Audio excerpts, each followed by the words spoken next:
सच्चिदानंदन लग जाएगा इसमें।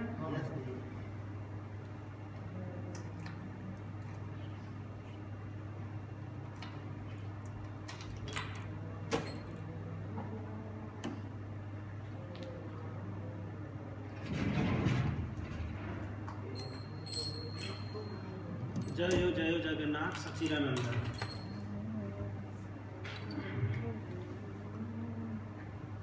चैतन्य महाप्रभु स्वयं भगवान है। आज अध्याय का नाम है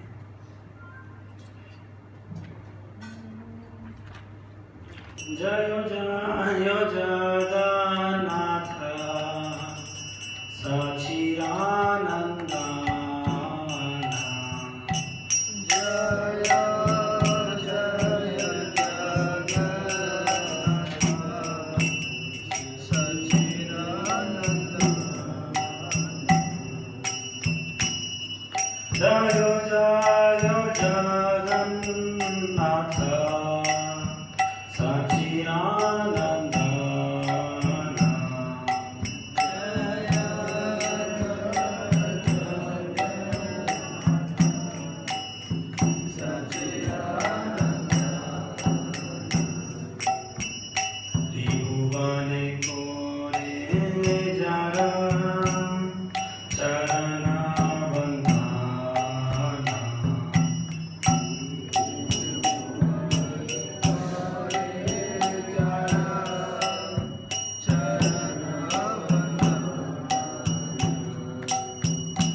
अनंत कोटि वैष्णव श्री चैतन्य चरितामृत समवेत गौर भक्तवृंदी निताय गौर प्रबंध सुंदर हरे कृष्णा सुंदर हरे कृष्णा सुंदर हरे कृष्णा और श्री श्री गुरुवाणी गौरांग विश्व प्रभुपाद की जय। जय जय श्री चैतन्य जय नित्यानंद जय जय श्री चैतन्य जय नित्यानंद जय जय श्री चैतन्य जय नित्यानंद जय जय श्री चैतन्य जय नित्यानंद जय द्वैता चंद्र जय गौरवृंद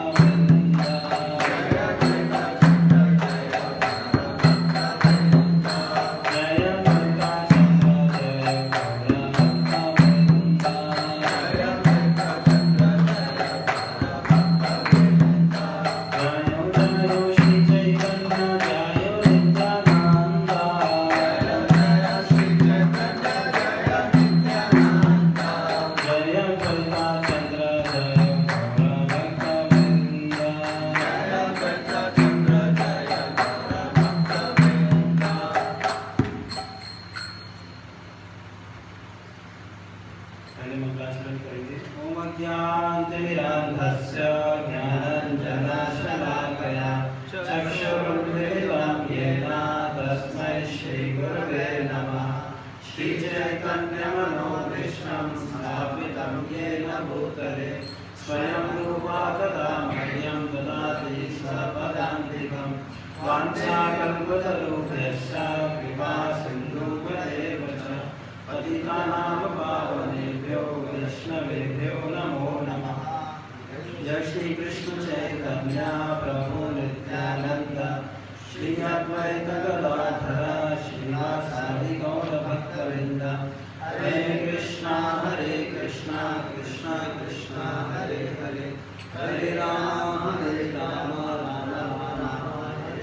नमस्ते सरस्वते देवे गौरवाणी प्रचारिणे निर्विशेष शून्यवादी पाश्चात्यदेशिकारिणे।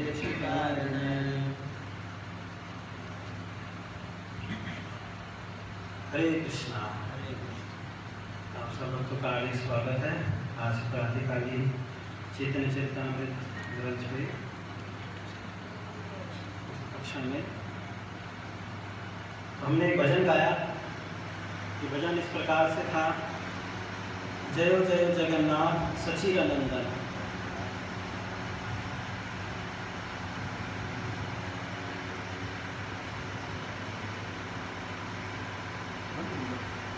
जय जय जगन्नाथ सचिदानंदन त्रिभुवने कोरेजार चरण वंदन। तो ये भजन दिखाया गया वासुदेव घोष जी के द्वारा। वो कह रहे हैं, मैं प्रणाम करता हूँ, जय हो जगन्नाथ मिश्र के और सची माता के पुत्र की जय हो। जगन्नाथ और सची माता के जो पुत्र हैं उनकी जय हो। त्रिभुवन कोरेजार चरण वंदन। जो त्रिभुवन के सभी लोग हैं, तीनों लोकों के लोग हैं, वो आपके चरणों की वंदना करते हैं। भगवान श्री चैतन्य महाप्रभु कह रहे हैं, नीलाचले शंका चक्रे गदा परमधर। कि आप नीलाचल में क्या करते हो? शंख चक्र गदा और पद्म, चार चीजों को धारण करते हो। नीलाचल में भगवान विष्णु जगन्नाथ चार चीजों को धारण करते हैं अपने चतुर्भुज में। और वही भगवान जो नीलाचल में चार चीजों को धारण करते हैं, जब वो नदियां में प्रकट हुए तो क्या धारण कर रहे हैं? दंड और कमंडल। नदिया न करे दंड कमंडल कर। और क्योंकि भगवान ने संन्यास लिया है तो नवद्वीप में भगवान ने दंड स्वीकार किया है, संन्यास दंडा, और अपने हाथ में कमंडल को रखते हैं जो वाटर पॉट होता है। ठीक है। केहो बोले पूरा वे रावण बौड़ीला। कुछ लोग पुराने लोग क्या बोलते हैं कि क्या कहा जाता है कि पुराने काल में आपने रामचंद्र के रूप में रावण को मारा था। गोलोकेरा वैभव लीला प्रकाश करेगा। और उसके बाद आपने भगवान कृष्ण के रूप में अपने बहुत सुंदर गोलोक में बहुत सुंदर लीलाएं की, सबके सामने प्रकट की। श्री राधा भावे वे गौरावतार। अब वो कैसे आए हैं? राधा रानी का भाव को लेके गौरांग महाप्रभु प्रकट हुए। श्री राधा रानी का भाव है हरे कृष्ण नाम गौरा करीला प्रचार। और क्या कर रहे हैं वो? हरे कृष्ण नाम का प्रचार कर रहे हैं। वासुदेव घोष बोले करी जोड़ा। और वासुदेव घोष दोनों हाथ जोड़ के क्या बोलते हैं? जय गौरा सही कृष्ण सही जगन्नाथ। जो भगवान गौर है वही कृष्ण है और वही जगन्नाथ। तो आज का जो श्लोक है इसका हम उच्चारण करेंगे। श्लोक के लिए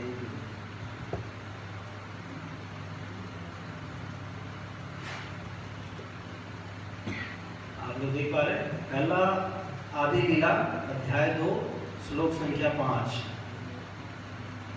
यत् अद्वैतं ब्रह्मोपनिषदि तत् अपश्यत् तनुभा।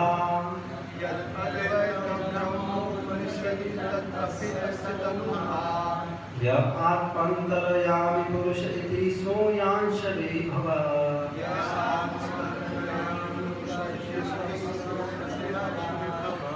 षडैश्वर्यपूर्णोऽयम् इह भगवान् स्वयंमयम्।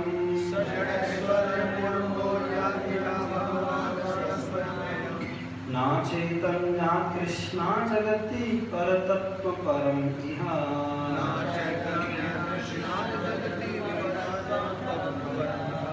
यत् अद्वैतं ब्रह्मोपनिषदि तत् अभ्यस्य तनुभा।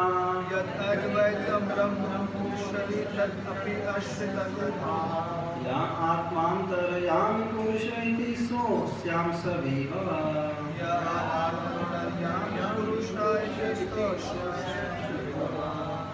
षडैश्वर्यपूर्णो य इह भगवान् स्वयंमयम्।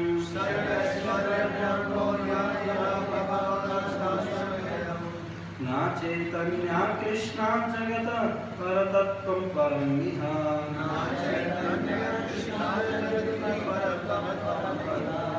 यदद्वैतं ब्रह्मोपनिषदि तदप्यस्य तनुभा।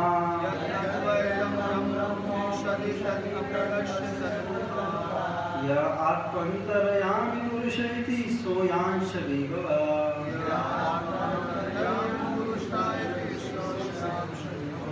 षडैश्वर्यपूर्णो य इह भगवान् स स्वयंमयम्।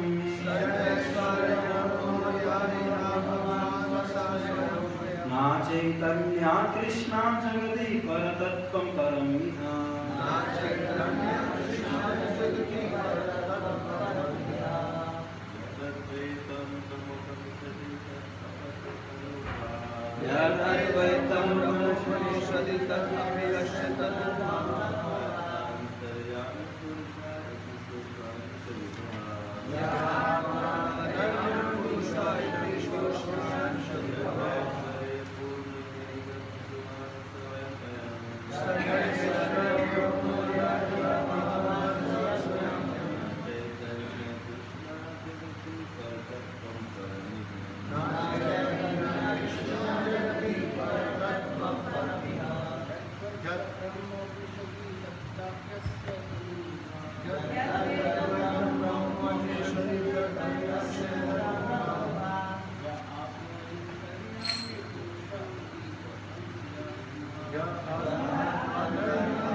यद्वैतं ब्रह्मोपनिषदि तदप्यस्य तनुभा।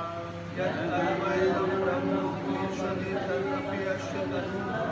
य आत्मान्तर्यामि पुरुष इति सोऽस्यांश विभवा।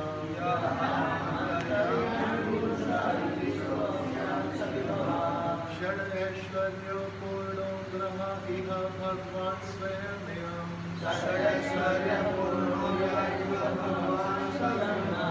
न चैतन्य कृष्ण जगति परतत्त्वं परमिह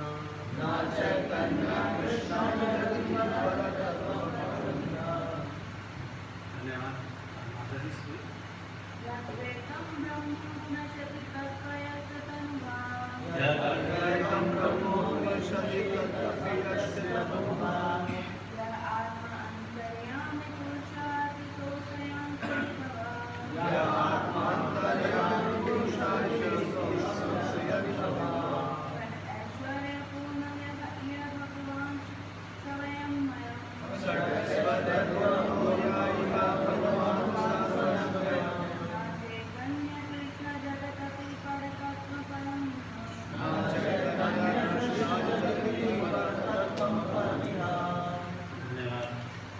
शब्दार्थ अनुवाद एवं तात्पर्य कृष्ण कृपा मुझे देशनार्द भक्तिनाम संशलभ की यत वह जो अद्वैतम अद्वय ब्रह्म निर्विशेष ब्रह्म उपनिषदों में तत् वह अभी निश्चित रूप से अस्य उनका तनुभा उनके दिव्य शरीर की आभा यहाँ जो आत्मा परमात्मा अंतर्यामी भगवान पुरुषः परम भोक्ता इति इस तरह सह वे अस्य उनके अंश विभवा पूर्ण अंश का विस्तार षडैश्वर्य 6 ऐश्वर्य सहित पूर्ण वह जो यहाँ भगवान पूर्ण पुरुषोत्तम भगवान स वे स्वयं अयम यह नहीं चैतन्य भगवान चैतन्य की अपेक्षा कृष्णा भगवान कृष्ण की अपेक्षा जगत में पर उच्चतर तत्वम सत्य परम अन्य यहाँ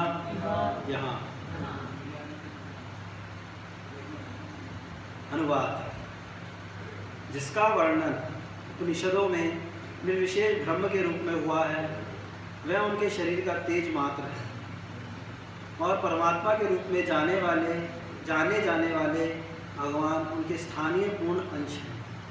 भगवान चैतन्य 6 ऐश्वर्यों से पूर्ण स्वयं पूर्ण पुरुषोत्तम भगवान श्री कृष्ण हैं।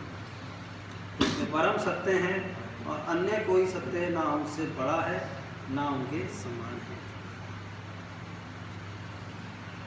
तो ये वर्णन चल रहा है पूर्ण पुरुषोत्तम भगवान श्री चैतन्य महाप्रभु। कविराज गोस्वामी अनेक तथ्यों से तत्वों के द्वारा ये समझा रहे हैं कि चैतन्य महाप्रभु स्वयं भगवान है। चैतन्य महाप्रभु अवतार नहीं है। चैतन्य महाप्रभु क्या है?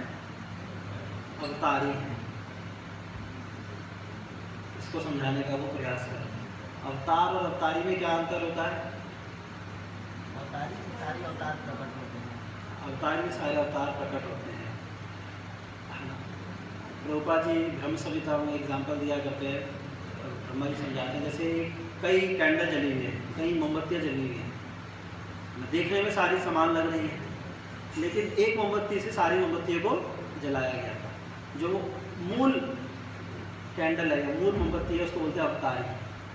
तो चैतन्य महाप्रभु अवतारी है, अवतार नहीं, स्वयं भगवान है, जो कि प्रकट होते हैं ब्रह्मा जी के एक दिन में एक बार। वैसे तो भगवान हर युग में आते हैं कृष्ण, लेकिन श्याम सुंदर कृष्ण ब्रह्मा जी के एक दिन में एक बार ही आते हैं। 7वें मनवंतर के 28वें चतुर्युग में ब्रह्मा जी के एक दिन में कितने मनवंतर होते हैं? 14 मनवंतर होते हैं, और हर मनवंतर में 78 चतुर्युग, 71 चतुर्युग होते हैं। तो 7वें मनवंतर के 28वें चतुर्युग में स्वयं भगवान कृष्ण आते हैं, श्याम सुंदर कृष्ण आते हैं, और उसी कलयुग में स्वयं चैतन्य महाप्रभु प्रकट होते हैं। हमारे का बहुत समावेशन है कि हम उस चैतन्य महाप्रभु की लीला में हमारे को पार्टिसिपेट करने का मौका मिलता है। यही यहाँ पे बताया जा रहा है कि जिसका वर्णन उपनिषदों में निर्विशेष ब्रह्म के रूप में हुआ है, तो भगवान को बताया जाता है 3 रूप में। वदंती तत्त्वविदः तत्त्वं यत् ज्ञानमद्वयं ब्रह्मेति परमात्मेति भगवानिति शब्दयते, कि जो परम तत्व है, परम सत्य है, उसको 3 प्रकार से जान सकते हैं। ब्रह्मन रियलाइजेशन, परमात्मा, स्वयं भगवान। तो कह रहे हैं जिसका वर्णन उपनिषदों में निर्विशेष ब्रह्म के रूप में हुआ है, वह उनके शरीर का तेज मात्र है। किनके शरीर का? चैतन्य महाप्रभु, क्योंकि चैतन्य महाप्रभु एब्सोल्यूट ट्रुथ है, परम सत्य है, तो वो उनका है। और परमात्मा के रूप में जाने वाले भगवान उनके स्थानीय पूर्ण अंश है, वो पार्शियल रियलाइजेशन है परमात्मा चैतन्य महाप्रभु का। और भगवान चैतन्य 6 ऐश्वर्य से पूर्ण स्वयं पूर्ण पुरुषोत्तम भगवान श्री कृष्ण है। ओके, इसका तात्पर्य बहुत बड़ा है, उस तात्पर्य की हम चर्चा करेंगे, ध्यान से सुनिएगा। उपनिषदों के संकलनकर्ता निर्विशेष ब्रह्म की बड़ी प्रशंसा करते हैं। वैदिक साहित्य की अत्यंत उन्नत अंग माने जाने वाली उपनिषदें उन व्यक्तियों के लिए हैं जो भौतिक संगति से मुक्त होना चाहते हैं और ज्ञान का प्रकाश प्राप्त करने के उद्देश्य से प्रमाणिक गुरु के पास जाते हैं। उपसर्ग सूचित करता है कि मनुष्य को परम सत्य के विषय में ज्ञान गुरु से प्राप्त करना चाहिए। जिसे अपने गुरु पर श्रद्धा होती है, वह वास्तव में दिव्य उपदेश प्राप्त करता है, और जो जो भौतिक जीवन के प्रति उसकी आसक्ति शीतल पड़ जाती है, त्यों त्यों वह आध्यात्मिक पद पर अग्रसर होने में समर्थ बनता है। उपनिषदों का दिव्य ज्ञान मनुष्य को भौतिक अस्तित्व के बंधन से मुक्त कर सकता है, और इस प्रकार मुक्त होने पर मनुष्य आध्यात्मिक जीवन में प्रगति करता हुआ पूर्ण पुरुषोत्तम परमेश्वर के आध्यात्मिक जगत को प्राप्त कर सकता है। तो उपनिषद क्या है? उपनिषदों में भगवान के निर्विशेष ब्रह्म की बड़ी प्रशंसा की गई है। उपनिषद ज्ञान का मार्ग है, श्रुति प्रमाण है उपनिषद। जो ज्ञानी लोग होते हैं, देखिए ज़्यादातर लोग इस संसार में लोग ना, जय श्री जगन्नाथ जय सुभद्रा महारानी की जय।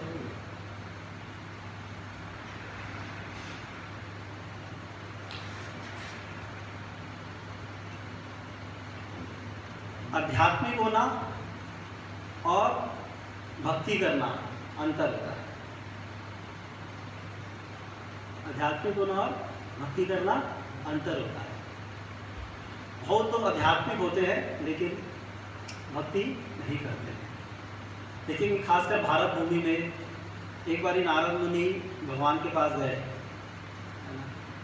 तो नारायण नारायण नारायण कह रहे, हे नारद मुनि, बोलते क्या हुआ, आप मेरे पास क्यों आए हो? कह रहे हैं, हे भगवान, मुझे तो ऐसा लग रहा है ये कलयुग नहीं सतयुग चल रहा है। कहते क्यों? कहते देखो मैं जाता हूँ, क्या बोलते हैं, ये प्रयागराज में लाखों करोड़ों लोग स्नान के लिए आ रहे हैं, डुबकी लगा रहे हैं। जगन्नाथपुरी में देखो हजारों लाखों लोग रथ यात्रा में पार्टिसिपेट कर रहे हैं। फिर बद्रीनाथ में जाओ, कितने लोग भगवान के वहाँ पर हैं।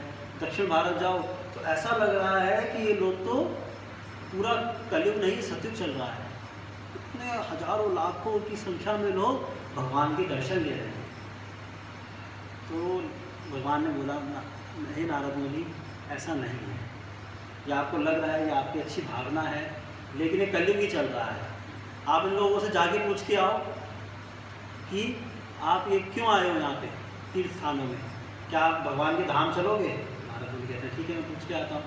तो नारद मुनि जाते हैं प्रयागराज, वहाँ पूछ के आते हैं कि आप लोग ये जो भगवान के तीर्थ यात्राओं में आए हो, गंगा यमुना सरस्वती में स्नान करने आए हो, कौन कौन आप में से चलना चाहोगे भगवान के धाम? कोई समझ ही नहीं आता भगवान का धाम क्या होता है। उनको तो लग रहा था हम ये प्रयागराज में किसी ने आए हैं, अपने पापों को मुक्त करने के लिए आए हैं और अपना जिससे कि घर सुख संपत्ति आवे, कष्ट मिटे तन का, जय जगदीश हरे, है ना। कि हमारा तो बेटी की शादी हो जाए, बहू का विवाह हो जाए, बहू का है ना। इसी प्रकार से लोग करते हैं, है ना। सूर्य की उपासना करते हैं कि शक्ति मिल जाए, शिव जी की उपासना करते हैं विवाह हो जाए, और अनेक कुछ अनेक तरीक़ों से लोग उपासना करते हैं। आप देखते हैं कर्म कांड का पालन करते हैं, है ना। माँ मुरादें पूरी कर दे हलवा बांटो। अभी वैष्णो देवी में लोग काफ़ी लोग जाते हैं, नवरात्रि चल गए ना। और तो इस प्रकार से नारद मुनि ने कहा कि आप लोग चलेंगे धाम? नहीं। फिर एक व्यक्ति रेडी हो गया, कहते हैं हम चलेंगे। कहाँ ले जा रहे हो? स्पेशल जगह ले जा रहे हो? मैं संसार से ना मुक्त होना चाहता हूँ, बहुत परेशान हो गया, है ना। ये क्या? तो फिर नारद मुनि उसको अलग से ले गए, कहते हैं कि हाँ मैं आप चलिए, संसार से बेकार है ये संसार, तो क्या बोलते हैं, मैं आपको ऐसी जगह ले जाऊँगा जहाँ पे केवल और केवल आनंद है, भक्ति है ना, भगवान का लोक है। तो वो व्यक्ति भी बोलता कि अच्छा ठीक है मैं वहाँ चलूँगा, लेकिन फिर वापस आ जाऊँगा यहाँ पे, क्योंकि हालांकि दुखी है लेकिन संसार में रिस्पॉन्सिबिलिटी बहुत सारी है ना। तो मैं वहाँ पे थोड़ा ब्रेक लेके आता हूँ, फिर वापस तो यही आना है मुझे। तो नारद मुनि का वहाँ से वापस नहीं आते, कहता फिर नहीं जाए। तो फिर नारद मुनि को समझ आया कि कलयुग में लोग आध्यात्मिक है लेकिन भक्त नहीं है। तो इस प्रकार से तो बहुत ज़्यादातर लोग कर्मकांड का पालन करते हैं, आप देखिए। लेकिन कुछ लोग होते हैं जो उपनिषदों का अध्ययन करते हैं, फिर वो समझ पाते हैं कि भगवान इस संसार ये दुखालय है, ठीक नहीं, तो मुझे संसार से विरक्त होना है। जैसे उसमें से उन हजारों लाखों लोगों में से एक व्यक्ति ने सोचा मुझे संसार से विरक्त होना है, तो उपनिषदों का अध्ययन करते हैं। और उपनिषदों में मेनली निर्विशेष ब्रह्म की बड़ी प्रशंसा की गई है। और उपनिषदों को प्रभुपाद जी समझा रहे कैसे प्राप्त किया जाता है। उप मतलब होता है समीप, निषद मतलब गुरु के समीप आके व्यक्ति ज्ञान को अनुशीलन करता है, ऐसा होता है। अभी आजकल के लोग तो ज्ञान का अनुशीलन करते हैं यूट्यूब से बेड पे बैठ के, लेकिन पहले ऐसा हुआ करता था कि गुरु के समीप जाते थे और झुकते थे और ज्ञान मार्ग है उपनिषदों का। तो ऐसे लोग निर्विशेष ब्रह्म की तरफ आकर्षित होते हैं कि संसार से मुझे मुक्ति चाहिए, ज्ञान कांड को पालन कर। लेकिन उनको ये नहीं पता होता कि संसार से मुक्ति असलियत में क्या है, कि मुझे भगवान के लोक जाना है, ये उपनिषदों का। फिर आगे बताते हैं, आध्यात्मिक प्रकाश का शुभारंभ निर्विशेष ब्रह्म की अनुभूति से होता है। ऐसी अनुभूति भौतिक विविधताओं के क्रमिक निषेध से प्राप्त होती है। निर्विशेष ब्रह्म की अनुभूति परम सत्य की आंशिक एवं दूर की अनुभूति है, जो ज्ञान मार्ग द्वारा प्राप्त होती है। ज्ञान का मतलब क्या है? ये जानना कि मैं शरीर नहीं, मैं आत्मा हूँ और मेरे को आत्मा हूँ और इस शरीर के बंधनों से मुझे मुक्त होना है। ये ज्ञान का मार्ग है, समझे ना। ज्ञान का मार्ग क्या है? ये जानना मैं। तो इसलिए 3 प्रकार के ज्ञान होते हैं, गुह्य ज्ञान, गुह्यतर ज्ञान और गुह्यतमम ज्ञान। गुह्य ज्ञान क्या है? ये जानना मैं शरीर नहीं, मैं आत्मा हूँ। देखिए संसार में ज़्यादातर लोग नहीं जानते, 95% लोग ये नहीं जानते हैं। चाहे कोई इतनी बड़ी बड़ी पढ़ाई कर रहा है, कोई इंजीनियर बन रहा है, कोई IITian है, कोई NITian है, कोई भी है, लेकिन ज़्यादातर लोग पूरा यही समाज चल रहा है जैसे आप। और क्योंकि वो बेसिक में ही रोड़ा है, ऐसे बोलते हैं ना, बेसिक ख़राब है तो जो भी आप कुछ करोगे उसका नतीजा तो ख़राब आएगा। जैसे मैथ्स में होता था ना, गणित पढ़ते थे, मान लो आपने इक्वेशन ही गलत उतार ली, लेट x = 4, आपने गलत उतार लिया, कितना ही आप कुछ भी करते रहो तो खराब हो। तो गुह्य ज्ञान क्या है? जानना कि मैं शरीर नहीं, मैं आत्मा हूँ, ये गुह्य ज्ञान है। ज़्यादातर लोग तो नहीं जानते संसार के। फिर गुह्यतर ज्ञान क्या है? ये जानना कि मैं शरीर नहीं, मैं आत्मा हूँ, मैं भगवान का अंश हूँ और भगवान, मैं जीवात्मा हूँ, भगवान परमात्मा है जो कि इस मेरे हृदय में विद्यमान है, जो मुझे बुद्धि देते हैं। उपदृष्टा च अनुमंता च भर्ता भोक्ता महेश्वर। भगवान परमात्मा है, मैं उनका आंशिक रूप हूँ, आत्मा, और भगवान के द्वारा मुझे चलाया जा रहा है। नित्यो नित्यानां चेतनश्चेतनानां एको भवनां यो विदधाति कामान। ये है गुह्यतर ज्ञान, जानना आत्मा भी है और परमात्मा भी। कुछ लोग बोलते हैं ना, देखें परमात्मा है जी, परमात्मा करा रहे हैं हमारे को, परमात्मा कहेंगे तो हम मंदिर आएंगे, परमात्मा कहेंगे तो मंदिर नहीं आएंगे। ऐसे लोग बोलते हैं, कहते हैं परमात्मा की शक्ति से ही हमारा कुछ कार्य हो रहा है। उससे ऊपर है गुह्यतमम ज्ञान। वो क्या है? जानना कि मैं शरीर नहीं, मैं आत्मा हूँ, मैं परमात्मा के रूप में भगवान का आंशिक रूप हूँ, और मैं भगवान का एक नित्य सेवक हूँ, और मेरा स्वरूप है भगवान की शाश्वत रूप से सेवा करना। यह है गुह्यतमम ज्ञान। तो जो उपनिषदों का अध्ययन करते हैं वो गुह्य ज्ञान तक तो पहुँचते हैं। मैं शरीर नहीं, मैं आत्मा हूँ, तो मुझे संसार से मुक्ति चाहिए, मुक्ति चाहिए, मुक्ति चाहिए। लोग बड़ी तपस्या करते हैं, ज्ञान का अनुशीलन करते हैं, हम शरीर नहीं, शरीर के शरीर विकार है, शरीर को कठोर तपस्या करवाते हैं, शरीर को अनेक प्रकार से कुछ करते हैं जिससे कि हम आत्मा की अनुभूति कर सकें कि आत्मा ही शाश्वत है। तो ऐसा लोग करते हैं, तो उनको निर्विशेष की रियलाइजेशन होता है, जैसे यहाँ पे बताया जा रहा है। और इसकी तुलना कैसे की जा रही है? जो निर्विशेष रियलाइजेशन है, प्रभुपाद जी बड़े सारे उदाहरण देते हैं। जैसे एक सूर्य है ना, ऐसे बहुत बड़ा तात्पर्य है, मैं इसको समझाने का, वरना आप लोग बोर हो जाएंगे। प्रयास कर रहा हूँ कि इसको हम अच्छे से समझ सकें। प्रभुपाद जी इसको बताते हैं, जैसे सूर्य है, सूर्य भगवान है, सूर्य ग्लोब है, और सूर्य की किरण है। अब मान लो सूर्य की किरण आ जाती है तो क्या बोलते हैं हम? सूर्य आ गया, ऐसे भी बोलते हैं ना, लेकिन वो सूर्य की किरण है। तो जो निर्विशेष ब्रह्म है वो क्या है? सूर्य की किरण। और जो परमात्मा, गुह्यतर ज्ञान क्या है? परमात्मा रियलाइजेशन की जो सूर्य का ग्लोब, जो सूर्य देखते हैं। और भगवान रियलाइजेशन क्या है? सूर्य देव विवस्वान भगवान, जो सूर्य हर चीज़ का पर्सनैलिटी होता है। इस प्रकार से प्रभुपाद समझा। तो ये पूर्ण रियलाइजेशन है, पूर्ण, पूर्णतः पूर्णतमम, पूर्ण, पूर्णता, पूर्णतमम, मतलब कंप्लीटली कंप्लीट। अभी परम पूज्य भक्ति विनोद महाराज आए थे, कह रहे थे Shri Chaitanya Mahaprabhu is completely complete. All incompleteness arises in that completeness, therefore he is completely complete. तो पूर्ण तरीके से पूर्ण है, हर चीज़ उनके अंदर है, क्योंकि स्वयं भगवान रियलाइजेशन है। तो जो निर्विशेष रियलाइजेशन है वो ये है कि, और बड़े सारे उदाहरण देते हैं प्रभुपाद अपने तात्पर्यों में। जैसे आप एक पहाड़ को देखते हो दूर से, तो क्या लगता है आपको? कुछ धुंधला धुंधला बादल सा लगता है, वो ये पहाड़। लेकिन पास आके देखोगे तो लगेगा रोड भी है पहाड़ों में। तो और पास आओगे देखेंगे लोग घर में, घर भी, और वहाँ पे कुछ व्यक्ति लोग भी रहते हो पहाड़ में। उसी प्रकार से कोई ट्रेन आ रहा है, ट्रेन जब दूर से आता है तो कैसा दिखता है? धुआं धुआं दिखता है ना। ट्रेन आ रहा है, वो कुछ आ रहा है, कुछ ऑब्जेक्ट आ रहा है दूर से देखो। तो पास आता है, जब ट्रेन पास आ जाती है तो क्या दिखता है? कुछ डब्बे भी हैं। और पास आ जाती है ट्रेन तो क्या दिखता है? उसमें कुछ व्यक्ति भी हैं। समझ रहे? गुह्य, गुह्यतर, गुह्यतम, निर्विशेष परमात्मा और भगवान, ये रियलाइजेशन, ये सारे उदाहरण दिए जाते हैं शास्त्रों में। तो निर्विशेषवादी केवल और केवल ब्रह्म रियलाइजेशन को प्राप्त कर पाते हैं। अब आप लोगों से मेरा प्रश्न है कि निर्विशेषवादी और मायावादी में क्या अंतर होता है? कौन बताएगा?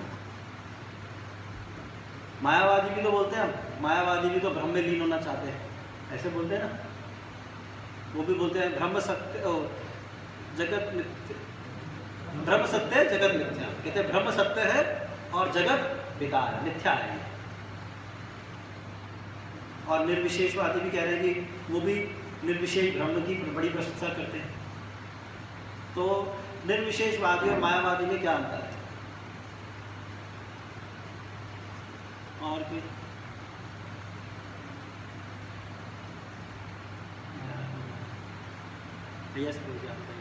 मायावादी जो होते हैं वो कृष्ण के शरीर को भी माया मानते हैं। कृष्ण के आध्यात्मिक है, वो माया, मतलब माया रूपी में जाते हैं। और निर्विशेषवादी पर ब्रह्म है यस माता जी। कम से कम भगवान से की बॉडी से निकलने वाले प्रकाश को सत्य मानने हैं, कोई तक तो अपने मायावादी तो सबको नहीं माने, भगवान को भी नहीं माने। हाँ देखिए, भगवान की 3 रियलाइजेशन है ना, भगवान, परमात्मा और ब्रह्म। तो मायावादी ब्रह्म रियलाइजेशन को अपने अनुसार प्राप्त करने का प्रयास करते हैं और भगवान रियलाइजेशन, भगवान को इनकार करते हैं, वो भगवान का तिरस्कार करते हैं और बोलते हैं वो शरीर माया का बना हुआ है। इसलिए बोला गया मायावादी कृष्णेर अपराधी, और मायावादियों का संग करना बड़ा घातक है, क्योंकि वो भगवान के प्रति अपराध करते हैं। भगवान का जो भगवान रियलाइजेशन है, सूर्यदेव विवस्वान है, वो कहते हैं वो कुछ नहीं है। निर्विशेषवादी के अंदर क्या होता है, वो उसके प्रति आकर्षित होते हैं। यहाँ पे लिखा हुआ है कि उपनिषदों के संकलनकर्ता निर्विशेष ब्रह्म की बड़ी प्रशंसा करते हैं। वो तीनों को मानते हैं, लेकिन कहते हैं मैं इससे आकर्षित हूँ, मेरे को यही समझ आ रहा है। और वो मायावादी उसको मानते हैं, लेकिन उसका तिरस्कार करते हैं, उसकी अवहेलना करते हैं, उसके प्रति अपराध रहित भावना करते हैं। तो इसीलिए मायावादी देखने में थोड़े से सेम से लगेंगे। वो भी बोलते हैं कि मेरे को भी संसार से दूर निकल के ब्रह्म में लीन होना है, वो भी ऐसे बोलेंगे मेरे को संसार से निकल के ब्रह्म में लीन होना है। ये लाइन दोनों की सेम होगी, लेकिन वो ब्रह्म को भी मानते हैं, भगवान को, परमात्मा को भी, भगवान को भी, निर्विशेषवादी। समझ पा रहे हैं ना? और उसके अपराध, उसकी तिरस्कार, उसकी अवहेलना नहीं करते हैं, लेकिन मायावादी अवहेलना है। तो जो सुखदेव गोस्वामी जी थे वो पहले निर्विशेषवादी थे, ब्रह्मवादी थे। जब उनका जन्म हुआ, माँ के घर में रहे वो कितने वर्ष? 16 वर्ष। वैसे तो 9 महीने रहता है। तो वो संसार में आना ही नहीं चाह रहे थे, कह रहे संसार मिथ्या है, मैं संसार में फंस जाऊंगा, है ना। लेकिन जैसे जंगल की ओर भागे, और व्यास देव जी उनके पिता, उनके पीछे पीछे उन्होंने देख रहे हैं, उन्होंने 2 अपने शिष्यों को भेजा, भाई पकड़ो इसे, कहाँ जंगल की ओर जा रहा है। और फिर उन्होंने 2 श्लोक सुनाए उनके व्यास देव जी के 2 शिष्यों ने। बोला अहो अहो बतास्व अहो बकीयम स्तनकालकूटम चिगाम सपाया बीय साधविन लेभे गतिम धात्री उचिताम तत्वन्यम कम्वा दयानु शरणम ब्रजेमा। कि भगवान की कृपा के बारे में बताया, और दूसरा सुनाया ये भगवान की इंटरनल ब्यूटी है, भगवान की कंपैशनेट नेचर, भगवान की दया, और भगवान की एक्सटर्नल ब्यूटी बताया दूसरे ने। वराहपीडं नटवरा वपुः कर्णयो कर्णिकारं बिभ्रतवासकनककपीशं वैजन्ति च मालां रन्ध्रानवेणु अधरसुधा अपूरयणगोपवृन्दे वृन्दावन्यस्वपदरमणं प्राविशद्गीतकीर्तिः। भगवान कृष्ण भगवान कैसे एंटर कर रहे हैं वृंदावन में, इतना सुंदर उन्होंने पीत वर्ण धारण कर रखा है, मोर पंख धारण कर रखा है, और इस प्रकार से वर्णन है। तो भगवान की इस ब्यूटी को सुना, सुंदरता, ये बाह्य सुंदरता है भगवान की, और आंतरिक सुंदरता क्या है? भगवान की प्रेम, वो भगवान की कृपा कि उन्होंने पूतना का उद्धार कर दिया। तो ये जो 2 श्लोक सुने तो ब्रह्मवादी भक्त बन गए। ऐसे चतुर कुमार भी थे, वो भी ब्रह्मवादी थे, लेकिन जब वो वैकुंठ लोग जाते हैं, भगवान के चरणों से जो तुलसी, उसकी सुगंध को महसूस करते, तस्यारविंद नयनस्य पदारविंद कंजल कृष्ण मकरंद वायु, जो उससे आया वायु, तो भगवान के भक्त बने। तो ब्रह्मवादी जब एक शुद्ध भक्त का संग करते हैं तो भक्त बन सकते हैं, लेकिन मायावादी कभी नहीं बन सकते। तो यहाँ पे बताया जा रहा है ये, तो ये ब्रह्म, ये रियलाइजेशन है ना। इसीलिए यह अनुभव अद्वैतवाद अर्थात परम सत्य के एकत्व की अनुभूति कहलाता है। अब परमात्मा रियलाइजेशन होता है। ब्रह्म का निर्विशेष चमकता तेज भगवान श्री कृष्ण के व्यक्तिगत साकार शरीर की किरणें हैं। क्योंकि श्री गौर सुंदर अर्थात श्री चैतन्य महाप्रभु स्वयं कृष्ण से अभिन्न है, अतः ब्रह्म तेज उनके दिव्य शरीर की किरणें हैं। जिस संसार में भगवान बोलते हैं ब्रह्मणो ही प्रतिष्ठा हम, ये जो ब्रह्म है जिसमें संसार पूरा समाया हुआ है, वो मेरा से ही निकला है। भगवान स्वयं कह रहे हैं भगवान ब्रह्म के अंदर नहीं है। जो मायावादी होते हैं बोलते हैं भगवान ब्रह्म के अंदर है। इसकी व्याख्या कैसे करते हैं? भगवद गीता का श्लोक है ब्रह्मणो ही प्रतिष्ठा, इसकी व्याख्या भी उल्टी कर देते हैं। इसीलिए परंपरा में ज्ञान को प्राप्त करना बड़ा जरूरी है। तो उसकी व्याख्या क्या करते हैं ब्रह्मणों कि भगवान ब्रह्म के अंदर है। तो कहते हैं भगवान इस सृष्टि में आते हैं तो भगवान सृष्टि के हो जाते हैं, नहीं, भगवान इस सृष्टि में आते हुए भी भगवान सृष्टि के नहीं होते, क्योंकि पूरी सृष्टि ब्रह्म में समाई हुई है। ये भगवान की जो तेज है उसमें ये सारे प्लैनेट्स रेस्ट कर पाते हैं। तो ब्रह्मणों ही प्रतिष्ठा, जैसे एक जेलर है, रूपा जी एग्जाम्पल दिया करते हैं, जब वो जेल में जाएगा तो ऐसे थोड़ी वो भी कैदी बन गया। तो ये मायावादी भूल कर देते हैं कि जब व्यक्ति जेल में भगवान आते हैं तो भगवान को भी, भगवान का शरीर भी माया का है, भगवान को भी भौतिक शरीर धारण करना पड़ता है। लेकिन नहीं, जब भगवान आते हैं तो भगवान अपने दिव्य शरीर में आते हैं, भगवान फोर्सफुली नहीं आते, भगवान अपनी स्वेच्छा से यहाँ पर आते। तो कह रहे हैं कि निर्विशेष रियलाइजेशन ऑफ भगवान के अंडर ही है चैतन्य महाप्रभु, जो स्वयं एब्सोल्यूट ट्रुथ हैं उनके अंदर है। इसी प्रकार परमात्मा चैतन्य महाप्रभु के पूर्ण अंश हैं, प्रत्येक हृदय में स्थित अंतर्यामी। अब दूसरा रियलाइजेशन का बात हो रहा है, परमात्मा रियलाइजेशन। पहला वाला समझ आएगा ना, निर्विशेष, दूसरा है परमात्मा। प्रत्येक हृदय में स्थित अंतर्यामी समस्त जीवों के नियामक हैं। इसकी पुष्टि भगवद गीता में हुई है, जहाँ भगवान कृष्ण कहते हैं सर्वस्य चाहम हृदि सन्निविष्टो मद स्मृति ज्ञानम अपोहनम च। मैं हर एक के हृदय में स्थित हूँ, भोक्ता राम यज्ञ तपसाम सर्वलोका महेश्वरम।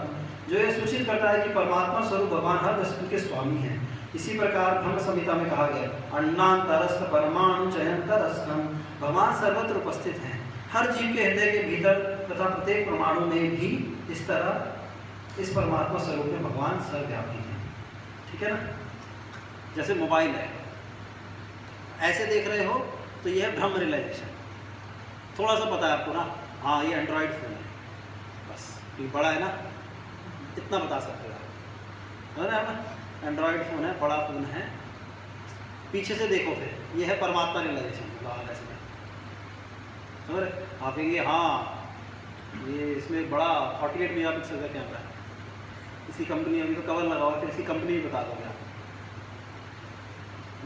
लेकिन भगवान रियलाइजेशन क्या है, जब आप मोबाइल फ़ोन को ऐसे देखोगे, सीधा देखोगे, तो आप बताओगे वो ड्यूअल कैमरा है, आगे भी है पीछे भी है, इस कंपनी का है, ये मॉडल है, ये फीचर है, तो पूर्ण तरीके से पता करो ये है भगवान रियलाइजेशन। तो परम सत्य को देखने के 3 तरीके हैं, समझ रहे हैं? परम सत्य को देखने के, लेकिन जो पूर्ण देखना है परम सत्य को, ये बड़ा अच्छा एग्जाम्पल एक बार हमारी भक्ति शास्त्री में जिस कमल लोचन ने बताया था, जो मैं आपसे शेयर कर रहा हूँ। तो वो कह रहे थे कभी कभार लोग सोचते हैं कि परम सत्य है कि ब्रह्म रियलाइजेशन ना बेकार है, वो आंशिक है, पूर्ण नहीं है, बस ये जानना चाहिए।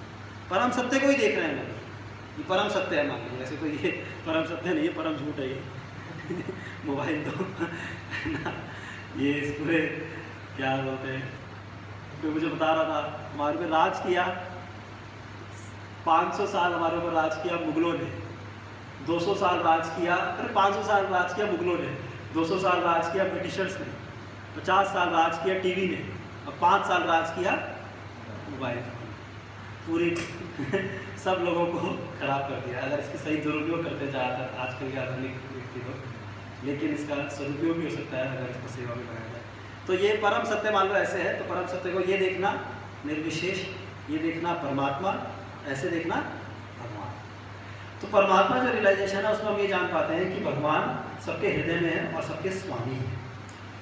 ठीक है, इसके श्लोक को देख दिए हैं। इसके साथ ही भगवान चैतन्य समस्त ऐश्वर्य, बल, यश, सौंदर्य, ज्ञान तथा वैराग्य के भी स्वामी हैं, क्योंकि वे स्वयं श्री कृष्ण हैं, वे पूर्ण कहलाते हैं। श्री चैतन्य के रूप में भगवान आदर्श त्यागी हैं।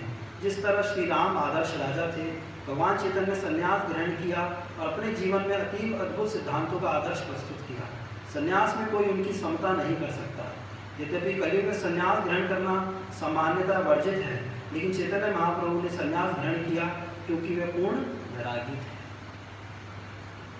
तो चैतन्य महाप्रभु बता रहे हैं, अब भगवान रियलाइजेशन बता रहे हैं, षड ऐश्वर्य पूर्ण है। ऐश्वर्य से समग्रस्य वीर्य यस्य यशश्रिय ज्ञान वैराग्यश्चैव सन्नाम भाग इतना।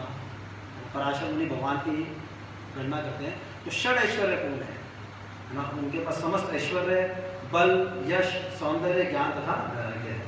और चैतन्य महाप्रभु ने पूर्ण वैराग्य को प्रस्तुत किया।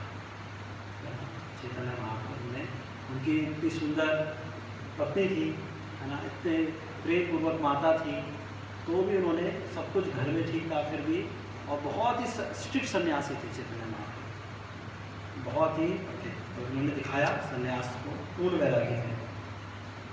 अन्य लोग उनका अनुकरण नहीं कर सकते, किंतु वे यथासंभव उनके चरण चिन्हों का अनुसरण ही कर सकते हैं। जो लोग जीवन के इस आश्रम, सन्यास आश्रम के लिए अयोग्य हैं, उन्हें शास्त्रों का कठोर आदेश है कि वे इसे ग्रहण ना करें, किंतु चैतन्य महाप्रभु वैराग्य तथा अन्य सारे ऐश्वर्यों से पूर्ण हैं, अतः वे परम सत्य के सर्वोच्च सिद्धांत हैं।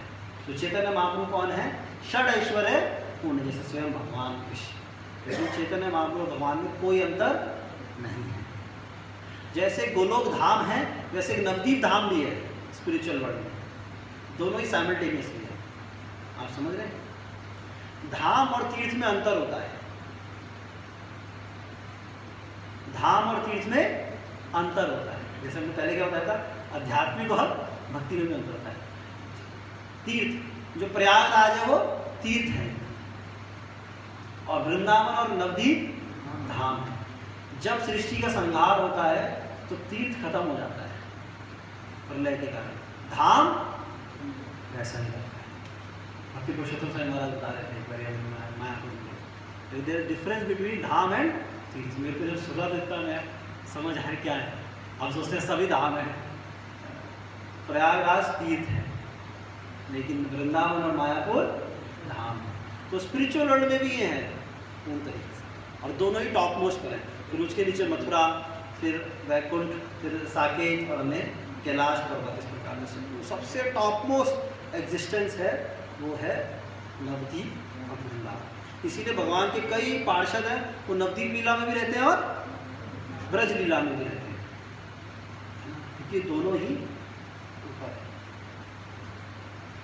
समझ रहे हैं? ये है। तो ऐसा नहीं है कि नवदीप लीला एक बस एक माध्यम है। कभी तो सोचते हैं कि कई बारी कि हम चैतन्य महाप्रभु के द्वारा राधा कृष्ण की वर्शिप करते हैं, मतलब बस हो गया, नवदीप लीला में पार्टिसिपेट कर लिया, नाउ फिनिश, अब मुझे ब्रज में जाना है। नहीं, कुछ ऐसे महाप्रभु के पार्षद हैं केवल नवदीप में रहते हैं, कुछ ऐसे पार्षद हैं जो ब्रज में रहते हैं, और कुछ ऐसे पार्षद हैं दोनों में रहते हैं। जैसे एक मोबाइल में दो सिम, कोई ये लोग एक सिम प्रेफर करते हैं, क्योंकि टॉप मोस्ट दोनों ही है। मतलब एक शाश्वत है नवदीप। चैतन्य महाप्रभु परम सत्य हैं, उनका शाश्वत रूप है। ऐसा नहीं है वो विस्तार करे, कृष्ण आए कृपा देने के लिए और हो गई कृपा, अब चले गए, अब कोनो कोनो भाग्यवान देखी बारे जाए, अद्यापि से लीला करे करे गौर राय। आज भी भगवान लीलाएं करते हैं, कोनो कोनो भाग्यवान देखी बारे। चैतन्य महाप्रभु परम सत्य है। ठीक है, चैतन्य महाप्रभु का तात्विक विश्लेषण करने पर पता चलेगा कि वह पूर्ण पुरुषोत्तम भगवान कृष्ण से अभिन्न है, भगवान कृष्ण से भिन्न नहीं है। ना तो कोई उनसे बढ़कर है, ना उनके तुल्य है।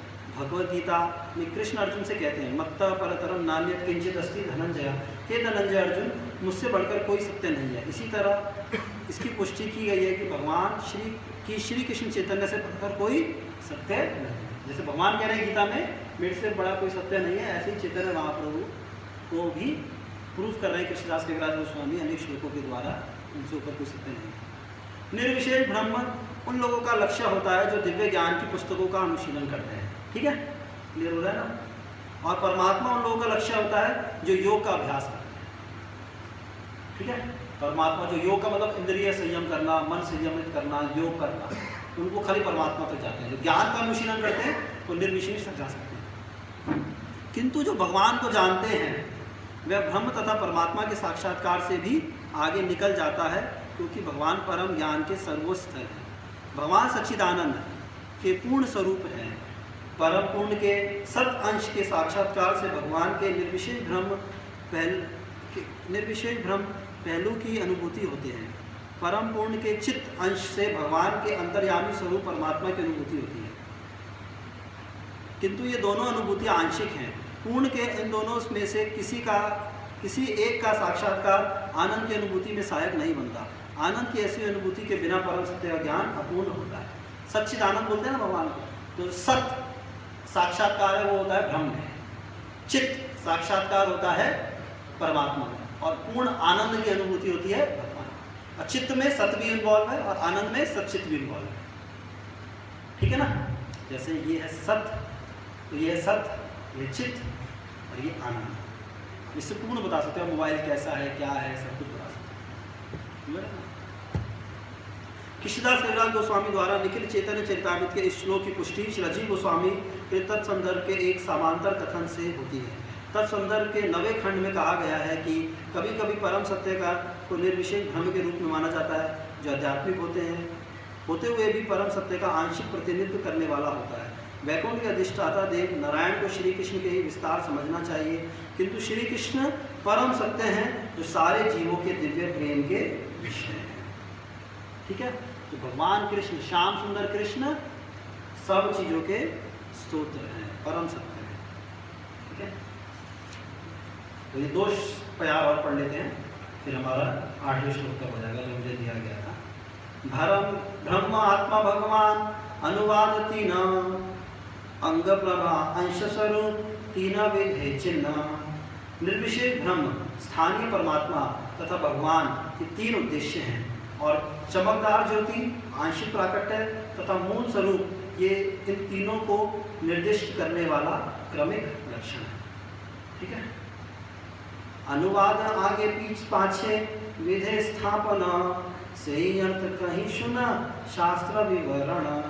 विधेय सदैव उद्देश्य के बाद आता है। अब मैं इस श्लोक का अर्थ शास्त्रों के अनुसार बतलाऊंगा। स्वयं भगवान कृष्ण विष्णु पर तत्व पूर्ण ज्ञान पूर्णानंद परम महत्व। भगवान का आदि स्वरूप कृष्ण सर्वव्यापी विष्णु तत्व है, वे पूर्ण ज्ञान तथा पूर्ण आनंद है, वे परम दिव्य हैं। ठीक है, ये बताया जाए, ये कृष्णदास कविराज गोस्वामी आगे भी कोट करेंगे बहुत सुंदर तरीके से। ये तात्पर्य कि भगवान की 3 प्रकार के साक्षात्कार है, ब्रह्म, परमात्मा और भगवान। और चैतन्य महाप्रभु स्वयं भगवान कृष्ण है, अवतार नहीं, वो अवतारी है। ठीक है ना। देखिए कितनी बड़ी अज्ञानता है। लोग तो जनरली एनसीईआरटी में पढ़ाया जाता है, चैतन्य महाप्रभु एक सन्यासी हुए, एक साधु हुए, भक्ति का प्रचार किया। फिर हम कृष्ण भावनामृत में आते हैं तो हमें समझ आता है कि चैतन्य महाप्रभु अरे स्वयं भगवान है, चैतन्य महाप्रभु एक भगवान के अवतार हैं। लेकिन सही अंडरस्टैंडिंग क्या है, चैतन्य महाप्रभु अवतार नहीं है, वो अवतार है। खाली भगवान भी नहीं, कोई बड़ा अवतार नरसिंह अवतार की तरह नहीं है, वो स्वयं भगवान। ठीक है, पूर्ण है, पूर्णतम। ठीक है, ग्रंथराज श्री चैतन्य चरितामृत की जय। किसका प्रश्न?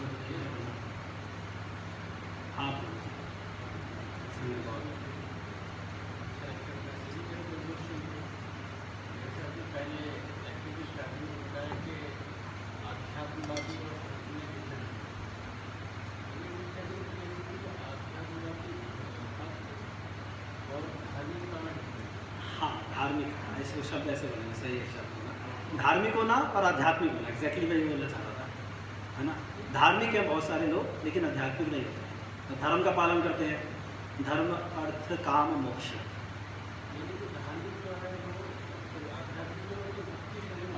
हाँ, मैं टेक शब्दों का बस वो है, हिंदी शब्दों का जो मैं बताना चाह रहा हूँ। जनरली जो कर्म कांड का पालन करते हैं भारत लोग, न सुख संपत्ति आवे कष्ट मिटे तरीका, समझ गए ना, वो गए धार्मिक।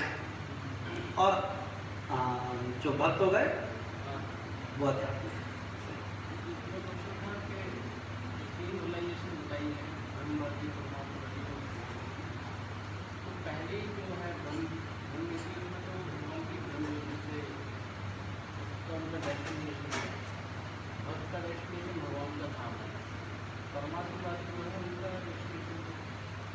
अच्छा प्रश्न है। परमात्मावादियों का क्या गंतव्य होता है? ब्रह्मवादी जो निर्विशेषवादी उनका होता है ब्रह्म लीन होना, ब्रह्म लीन हो जाएंगे।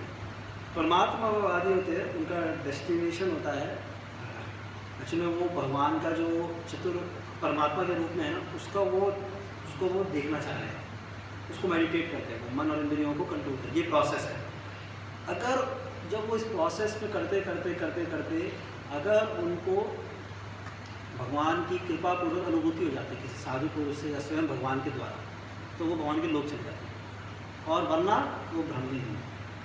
उनका डेस्टिनेशन, उनका जो उद्देश्य, उनका प्रोसेस क्या होता है कि वो चतुर्भुज जो रूप है ना भगवान का, भगवान परमात्मा के रूप में मेरे हृदय में, मैं उसकी खोज करना चाहता हूँ, ऐसा उनका प्रोसेस होता है। लेकिन डेस्टिनेशन वो रहता है कि डेस्टिनेशन दो ही होता है कि ब्रह्मन, वो जो ब्रह्म ज्योति या फिर भगवान का लोक, यही है, और तो है नहीं। ऐसा मैंने वैष्णव से पूछा था, खुद ही प्रश्न है, उन्होंने कहा ब्रह्म ज्योति में भी नहीं कर सकते, उसका भगवान के धाम में चलते हैं। उनका मेन होता है कि मन और इंद्रियों को पूरा संयमित करके अनिमा लगिमा सिद्धि प्राप्त, जो अपनी समाधि में होते हैं ना 8वीं स्टेज पे, 8 स्टेज है ना वो, ये तो सॉरी सिद्धियाँ हो गई, वो यम नियम ध्यान आसन प्राणायाम धारणा समाधि, जो समाधि में होते हैं, मतलब पूर्ण मन और इंद्रियों को संयमित कर लिया आपने, उस समाधि के समय में ना अगर उनको भगवान की कृपा हो जाती है, क्योंकि भक्ति के लिए कृपा चाहिए, भगवान का आश्रय चाहिए। जो ज्ञान मार्ग है, योग मार्ग है, वो अपने प्रयासों पे पूर्ण रहता है, लेकिन जो भक्त है वो भगवान की कृपा का भी आंश अनुभूति होना चाहिए। तो भगवान की कृपा हो गई किसी भी कारण से अहेतु की, या किसी भक्त का आश्रय मिला, तो वो भगवान के धाम में एंटर कर जाएगा, उसकी मनोरंजन तो पूरी संयमित है। और नहीं हुआ तो ब्रह्म ज्योति में जाएगा, और ब्रह्म ज्योति में तो ऐसे कोई व्यक्ति लंबे समय तक नहीं रह पाता, वो तो आप जानते ही है ना। आरोग्य कृच्छे न परम पदम तथा पतन के नाम है विश्वनाथ, बड़े समय में गिरना पड़ता है, ठीक है ना। यह से प्रश्न आता है, मोबाइल की जो एनालॉजी आपने दिया कि ये जो है आंशिक तौर पर देखते हैं तो निर्विशेष है, साइड से देखते हैं तो परमात्मा रियलाइजेशन है, और ये गॉड रियलाइजेशन, लेकिन मोबाइल पीछे रखते तो क्या शून्यवादी इसी को कहते हैं। मोबाइल हो सकता है ये तो मैंने जो सुना एग्जाम्पल क्या, मोबाइल को मैंने ऐसे बताया कि ये ब्रह्म है और ये परमात्मा है और ये भगवान है, फिर अगर जेब में रख लो तो शून्यवाद हो गया, समझ सकते हैं। लेकिन मतलब ये बताना चाह रहे हैं कि जो इस एग्जाम्पल का जो मेन उद्देश्य क्या है, कई बार लोग सोचते हैं कि ब्रह्म अलग है, परमात्मा अलग है, भगवान अलग है, तीनों ही परम सत्य हैं, ये बताने का बस। मोबाइल का जो एग्जाम्पल है वो तो कुछ ही लोगों ने बनाया, शास्त्रीय एग्जाम्पल तो नहीं है। हाँ, ये भी शास्त्रीय नहीं हो सकता। अगर इसमें मैं जो इसमें मेन सिद्धांत समझाने का प्रयास है कि वो परम सत्य को देखने का तरीका है, वो पूर्ण नहीं देख पाता क्योंकि पूर्ण ज्ञान नहीं, क्योंकि जब ऐसे देख रहा है उसको लग रहा है यही है बस सब कुछ, मैं ये बताना चाह रहा हूँ। तो अब ये आप विचार किया जा सकता है एग्जाम्पल ठीक है नहीं ठीक। पाश्चात्य देश शून्यवादी, पाश्चात्य तो उसमें शून्यवादी का मतलब होता है शून्यवादी में तो मायावादी टाइप के होते हैं। इन तीनों में से किसी तरह का हाँ हाँ, भगवान को तिरस्कारी कर रहे थे, ये सही कह रहे हैं, मोबाइल को अपने छुपा लिया भगवान, अपना जेब में रख के कह रहे कुछ है बड़ा, कुछ बड़ी चीज़ है, ऐसा बोल सकते हैं, समझे ना। तो शून्यवादी होता है कि भगवान को शून्य मानते हैं, बुद्धिज्म मॉनिज्म, या फिर भगवान का तिरस्कार करते हैं, रिजेक्ट करते हैं, ठीक है। श्रील प्रभुपाद की जय।